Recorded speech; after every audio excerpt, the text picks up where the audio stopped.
दोस्तों नमस्कार।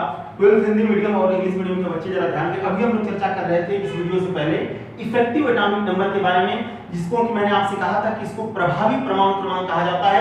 और याद रखिएगा, एक एग्जांपल के तौर पे मैंने आपको समझाया था इफेक्टिव एटॉमिक नंबर में कि K फॉर Fe6 अगर दिया हुआ है जिसको पोटेशियम फेरोसाइनाइड कहा जाता है, तो वहां आपको निकालना है कि आयरन जो हमारे पास सेंट्रल एटम है उसका इफेक्टिव एटॉमिक नंबर आप कैसे निकालोगे, जिसको कि इफेक्टिव माने प्रभावी परमाणु क्रमांक कहा जाता है। और मैंने आपसे कहा था कि आपको ध्यान देना होता है कि कभी भी अगर आप इफेक्टिव एटॉमिक नंबर निकालते हो, सबसे पहले आपको पता होना चाहिए कि atomic number of central atom minus oxidation state of central atom और प्लस कर देंगे आप। प्लस करने का मतलब कि ऐड करके आपको निकालना है 2 into कोऑर्डिनेशन नंबर।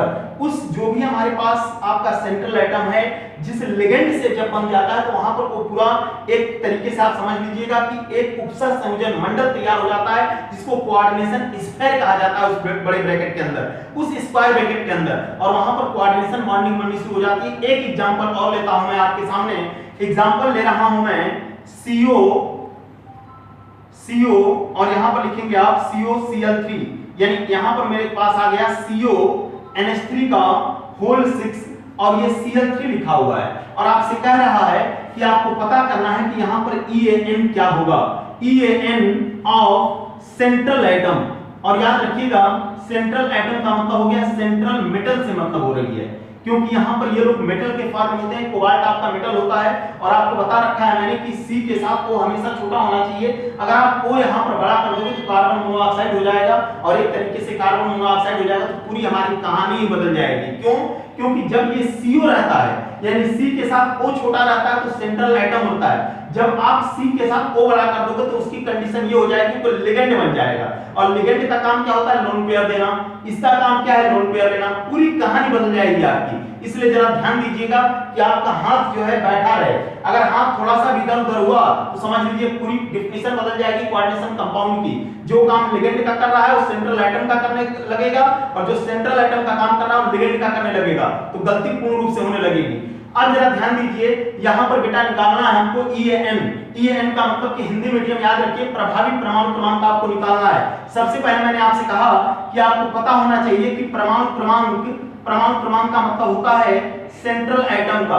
परमाणु क्रमांक जो है वो Z होता है आपका, और ये पता होना चाहिए आपको सेंट्रल एटम का। किसका पता होना चाहिए? सेंट्रल मेटल यानी CM का मतलब सेंट्रल मेटल, और इसको केंद्रीय परमाणु कहा जाता है। सेंट्रल मेटल यहां पर कौन है? कोबाल्ट है, तो इसका बेटा परमाणु क्रमांक कितना होता है? 27 होता है कि नहीं होता है?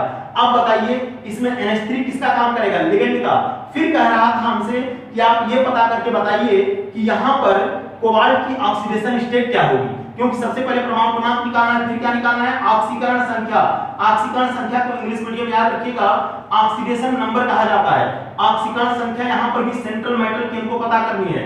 आपको अच्छी तरह पता है कि जिसका निकालना होता है उसका x मान लेते हैं। x प्लस NH3 6 है यहां पर, यानी 0 हो जाएगा। x प्लस 0 और -3 क्लोरीन का होता है, तो x - 3 बराबर 0, तो x बराबर +3। यानी मेरे कहने का मतलब यह है कि कोबाल्ट की जो ऑक्सीडेशन स्टेट निकल के आएगी वो कितनी निकल के आ जाएगी? +3, यानी हम 3 मान के चलेंगे।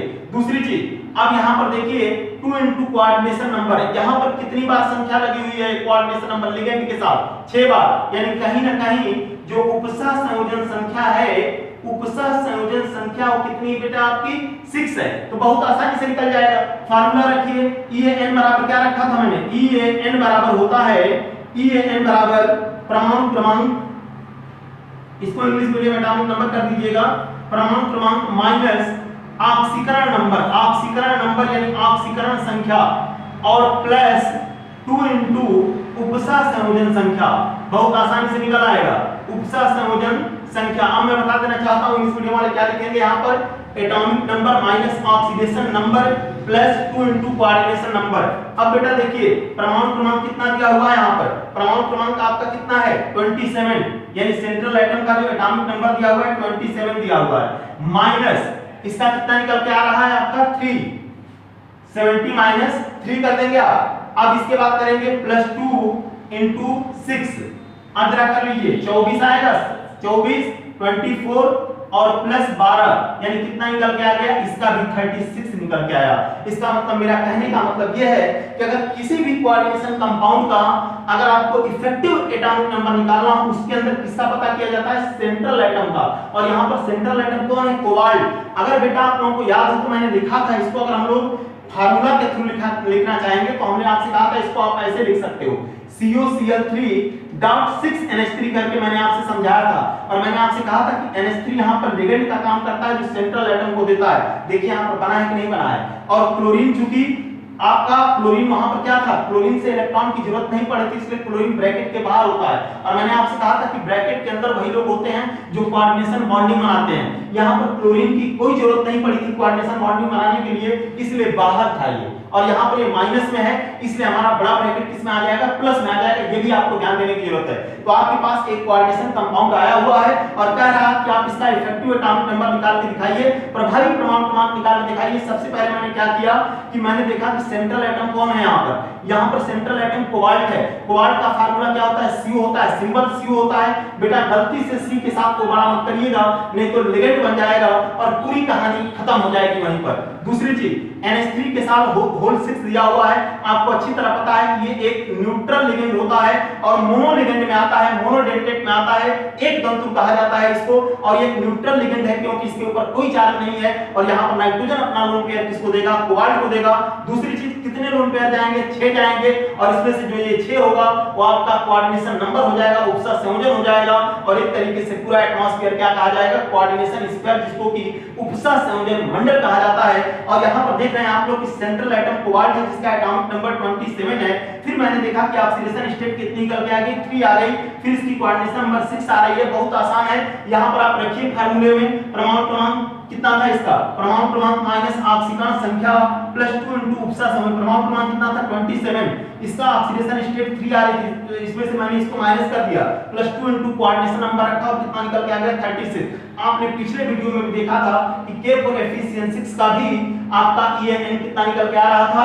36। और यहाँ पर भी निकल के आया है। बहुत कायदे से समझने की कोशिश करिएगा। और यहाँ पर याद रखिएगा, इफेक्टिव एटॉमिक नंबर जो होता है वो बेटा सेंट्रल मेटल का निकाला जाता है, जिसको केंद्रीय धातु कहा जाता है। और केंद्रीय धातु का काम होता है लोन पेयर लेना और लिगेंड का काम होता है लोन पेयर देना।